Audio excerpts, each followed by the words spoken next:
Grolg's life began with a mistake. Not his mistake, of course. He hadn't been consulted on the matter. No, his very existence was an oversight, a blight on the otherwise immaculate genetic engineering of the Xel'Zir. The esteemed biodesigners of the Xel'Zir Dominion had set out to create the ultimate war beast, a creature with unparalleled strength, tactical intelligence, and, of course, a physique that embodied perfection. Instead, they got Grolg. To say he was ugly would be an understatement offensive to every ugly thing in the known universe. He was a lumpy, mismatched heap of muscle, too much of it in some places and not enough in others. His skin was a patchwork of colors, like someone had selected random textures from a malfunctioning database. His 6 eyes weren't even symmetrical. One was slightly off to the left like it had gotten lost on its way to the proper position. His tail was both too long and too short, somehow managing to be inconvenient in every possible situation. And to top it off, his bark sounded like a dying space engine struggling through its last revolution. The scientists took one look at him, let out a collective sigh of disappointment, and promptly forgot he existed. Technically, he should have been terminated, erased like any other failed project. But bureaucracy was a funny thing, even among hyper-intelligent alien overlords. The paperwork to formally classify him as a failure got lost in the system, shuffled between departments, argued over in a committee that was later deemed unnecessary, and eventually buried under the ever-growing list of things to deal with later. Instead, Grolg was simply dumped, and so he found himself unceremoniously abandoned on a forsaken moon orbiting a long-forgotten planet. The Xel'Zir called it a research disposal site. Everyone else would call it a trash heap with gravity.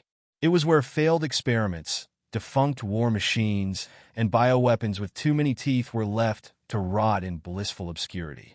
Grolg, for his part, took the betrayal surprisingly well. He had never known kindness, so he didn't particularly miss it. He spent his days scrounging for food, which mainly consisted of nutrient paste discarded in leaking canisters. He tried making friends with the other failed creatures, but that went about as well as one would expect. Most were either too aggressive, too mutated to comprehend social interaction, or, in one unfortunate case, exploded when startled. Grolg made a note to never sneak up on anything with unstable in its classification again. Despite his unfortunate circumstances, he survived. He wasn't sure if this was due to resilience, sheer stubbornness, or the universe's cruel sense of humor. Probably a mix of all three. His body, for all its grotesque flaws, was remarkably adaptive. The harsh environment of the moon, radiation storms, toxic air pockets, and the occasional spontaneous combustion of the ground beneath his feet seemed to make him stronger rather than kill him. He grew tougher, faster, and, somehow, even uglier. Life was bleak, but predictable, until the humans showed up. Grolg first noticed them when a massive metal beast came screeching down from the sky, belching smoke and fire. It was less of a landing and more of an aggressive introduction to the ground. Pieces of the ship scattered across the barren landscape, embedding themselves in craters and old wreckage. From the remains of the vessel emerged strange creatures, bipedal, fleshy, wrapped in armor and fabric. They moved with frantic urgency, carrying equipment, shouting in their odd, clipped language. Grolg watched from the shadows, intrigued. He had never seen anything like them. They were not grotesque like him, but they were also not sleek and perfect like the Xel'Zir. They seemed different, imperfect, yet comfortable in their imperfections. They were smaller, weaker, but they carried themselves with a determination he did not recognize. For the first time in his miserable existence, curiosity overtook caution. He crept closer, careful to remain unseen, his many eyes drinking in every detail. The humans were arguing. One of them, a large one with a loud voice and an even louder beard, seemed to be in charge. The others deferred to him, though not without complaint. "Captain, with all due respect, this planet is a death trap." "That's not respect, Jenkins, that's whining." "It can be both, sir." The captain sighed, rubbing his temples. "Look, we didn't exactly plan to vacation here. Unless you figured out a way to make the ship uncrash itself, We're stuck until we can fix communications. Jenkins, a wiry human with expressive eyebrows, gestured wildly at the landscape. Do you see that thing? That tree has teeth. Why does it have teeth? To eat things, presumably. That's exactly my point, sir. Everything here is either broken, toxic, or carnivorous. Or all three, another crew member muttered. Grolg wasn't sure what half the words meant, but the tone was clear enough. These creatures were lost. Stranded. Just like him. That realization did something strange to him. He had spent his whole life abandoned. Unwanted. A mistake left to be forgotten. But now, for the first time, there were others who were just as out of place. They weren't here by choice, just as he wasn't. And that, more than anything, made him feel connected. Before he fully understood what he was doing, he stepped forward. The reaction was immediate. The human snapped to attention, weapons raised, eyes wide with alarm. Grolg froze, unsure if he had made a terrible mistake. What the hell is that? Jenkins yelped. It looks like a dog, another crew member offered hesitantly. That is not a dog. I can kind of see it, if you squint, and also hit your head really hard first. The captain stepped forward, studying Grolg with a mix of caution and curiosity. Unlike the others, he didn't immediately reach for a weapon. His eyes, sharp and calculating, locked onto Grolg's mismatched ones. Grolg, for lack of a better idea, wagged his too long yet too short tail. The captain exhaled through his nose. Well, that's horrifying. Jenkins shuddered. Sir, I'm begging you, please don't pet it. The captain ignored him. Slowly, carefully, he reached into one of the packs slung over his shoulder and pulled out a ration bar. He unwrapped it, broke off a piece, and held it out. Grolg hesitated. He had never been offered food before.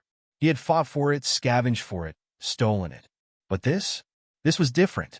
Tentatively, he stepped forward and took the offering, chewing slowly.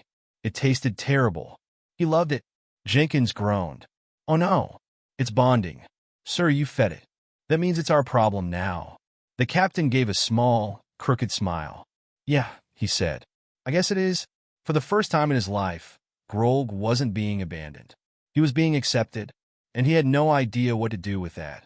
Grolg had never been invited anywhere before. Technically, he wasn't invited this time either, but nobody had shot him, thrown a rock at him, or tried to set him on fire, so he considered it a win. The humans, while visibly unsettled by his presence, had resigned themselves to his existence. Jenkins, in particular, was taking it poorly. Captain, I really think we need to reconsider our pet policy, Jenkins said, eyeing Grolg like he was a ticking bomb wrapped in bad decisions. We don't have a pet policy, Captain Carter replied, adjusting the straps of his survival pack. Exactly, and I feel like we should have one. Specifically, something about not adopting nightmare creatures from abandoned death planets. Relax, Jenkins, said Vasquez, a short but alarmingly muscular crew member who had been observing Grolg with far more amusement than fear. He's just a big, ugly dog. I can't hear you, you know, Grolg wanted to say. But that was the problem. He couldn't. He understood them, somehow, though he wasn't sure why. He had never heard human speech before, yet their words made perfect sense in his head. Communicating back, however, was another matter entirely. His voice, when he tried to use it, still sounded like a malfunctioning starship engine coughing up rust. Instead, he settled for an offended grunt, which only made Jenkins flinch. See? That was a noise of impending murder. He's thinking about eating me. I don't think he's going to eat you, Jenkins, Carter said, rubbing his chin thoughtfully. He hasn't eaten any of us yet, and I'd imagine he had plenty of opportunity. Jenkins crossed his arms. Yet? You said yet. I heard it. I just want that noted. Grolg wasn't particularly interested in eating any of them, which was new. Hunger had been a constant companion his entire life. Food had always been something to fight for, steal, or, on the worst days, consider doing without. But now, for the first time, his stomach was full. The humans had given him food, willingly, without even demanding he fight for it first. It was confusing and, frankly, a little unsettling. Over the next few days, Grolg did what he did best. He survived. The humans, meanwhile, worked tirelessly to repair their ship's communication systems, which had been thoroughly wrecked by their crash landing. They had power, but their long-range distress beacon had been reduced to an expensive paperweight. Grolg didn't understand the intricacies of human technology, but he understood them. He watched. He learned. He learned that Vasquez was the strongest of the group, always volunteering to lift or break something. She seemed to enjoy the physical challenge, laughing whenever something resisted her strength. He liked Vasquez. She smelled like courage and old sweat. Jenkins, on the other hand, smelled like fear and coffee. He never stopped talking, usually about how doomed they were. He was skittish, but he was also smart. He always had a plan, even if most of his plans involved running away. Carter was different. He wasn't the biggest or the loudest, but the others listened when he spoke. He carried himself with a calm certainty, like he had already survived 100 disasters and was simply adding this one to the list. And then there was Grolg, asterisk their problem now asterisk, as Jenkins so eloquently put it. They didn't know what to do with him. He wasn't a pet. Not quite. He wasn't an enemy, either.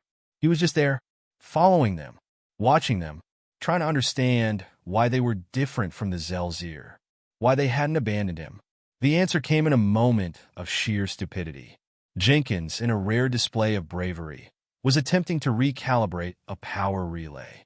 This involved climbing a half-broken structure that looked about one strong breeze away from collapsing. He had almost reached the top when Grolg, who had been observing from below, noticed something important. Jenkins was an idiot. A particularly loose panel gave way under his feet, and Jenkins made a sound that was both profoundly undignified and deeply satisfying. He flailed, panicked, and then, as expected, fell. Grolg reacted before he even thought about it. One moment he was on the ground. The next he wasn't. He leapt, higher, faster than he should have been able to, and caught Jenkins midair. The impact sent them both tumbling, but when they finally skidded to a stop, Grolg was on his feet, completely unharmed. Jenkins, meanwhile, was clinging to him like a man who had just discovered religion. "I take back everything I said," Jenkins gasped. "This is a good dog. Best dog. My favorite dog." Carter and Vasquez ran over, eyes wide. "That was impressive," Carter admitted, looking Grolg up and down. Jenkins slid off, still visibly shaken. "I have decided that I love him now." Something was wrong, though. Grolg could feel it. His muscles trembled, his skin burned, and something inside him shifted. The sensation was both exhilarating and terrifying. He had always been strong, sure, but not like this. Vasquez knelt beside him, eyes narrowing. "Captain, look at his skin." Grolg followed her gaze. His arm, if it could be called an arm, was pulsing, shifting in ways that defied anatomy. The once random patches of skin seemed to be merging, smoothing over. His asymmetry was correcting itself. Carter's expression darkened. "That's not normal." "Nope," Jenkins said, now hiding behind Vasquez. "And yet, it is happening." Grolg felt good, too good. Like something inside him had finally woken up. Vasquez tilted her head. "You ever seen anything like this?" "No," Carter admitted. "But I know who might have." Silence fell over the group. They all knew what he meant. The only ones who could explain Grolg's sudden improvements were the ones who had abandoned him in the first place. The Xel'Zir. As if on cue, a distant rumble shook the ground beneath them.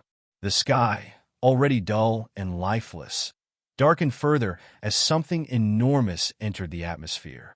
Jenkins groaned. "Oh, come on, we can't go 1 week without making powerful enemies." Vasquez cracked her knuckles. "Look on the bright side. Maybe they just want to talk." Jenkins stared at her. "They are a species that literally deletes things they don't like." "Well," Carter muttered, watching as the Xel'Zir warship descended, sleek and monstrous. "Let's hope they forgot about him." Grolg knew, deep in whatever part of him still remembered the Xel'Zir's cold laboratories and sterile rejection, that they hadn't. This time, though, he wasn't alone. The Xel'Zir warship loomed over the landscape like a judgmental grandparent, sleek and unreasonably large. It cast a shadow over the humans' wrecked vessel, its hull gleaming with the cold precision of a species that had perfected the art of making others feel inferior. Grolg felt something deep in his gut, a sensation he could only describe as the opposite of hunger. Not quite fear, but close. a memory of being small, unwanted, disposable. A voice, smooth and contemptuous, crackled to life over the human's communicator. Human vessel.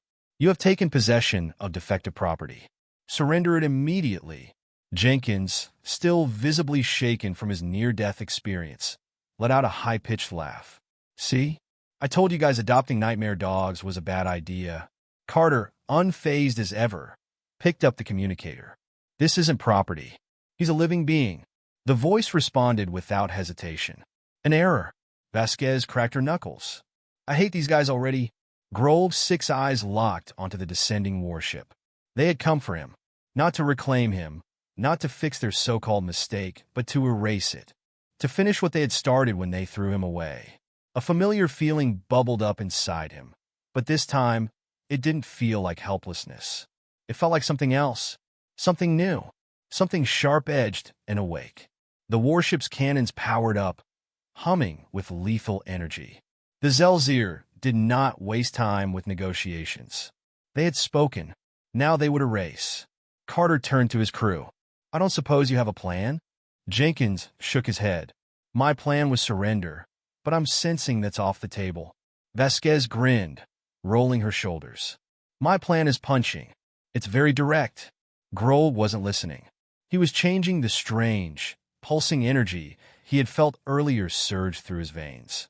His skin shimmered, shifting between textures, as if it were trying to decide what it wanted to be. The humans had called him a dog, but the Xel'Zir had built him for war. The difference was that now, for the first time, he had something to fight for. The Xel'Zir fired. The blast screamed toward them, white-hot and absolute. Carter braced. Jenkins screamed. Vasquez swore. Grolg moved. Faster than should have been possible, he leapt into the path of the blast. His skin, his new skin, absorbed the impact like it was nothing more than a warm breeze. The energy coursed through him, and for the first time in his life, he felt whole. The Xel'Zir had abandoned him because they thought he was defective. They had no idea what they had thrown away.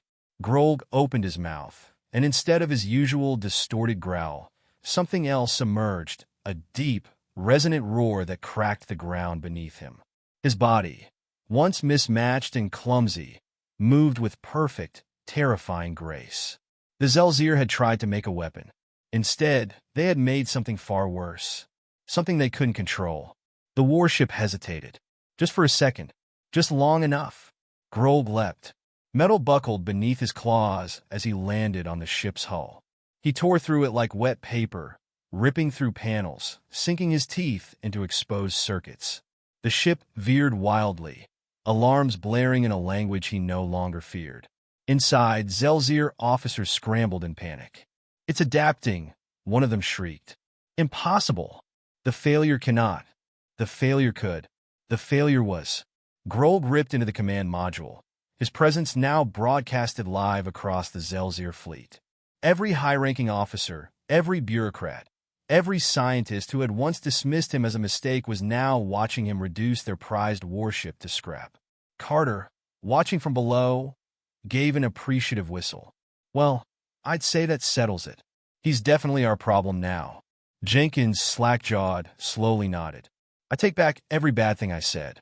I love this dog. Vasquez laughed. That's not a dog. That's a damn revolution. Grolg could hear them, even in the chaos. It made him fight harder, faster, with a purpose that had never been given to him, but that he had claimed for himself. The Xel'Zir ship sputtered, shuddered, then, like all things that underestimated their opponents, asterisk exploded asterisk.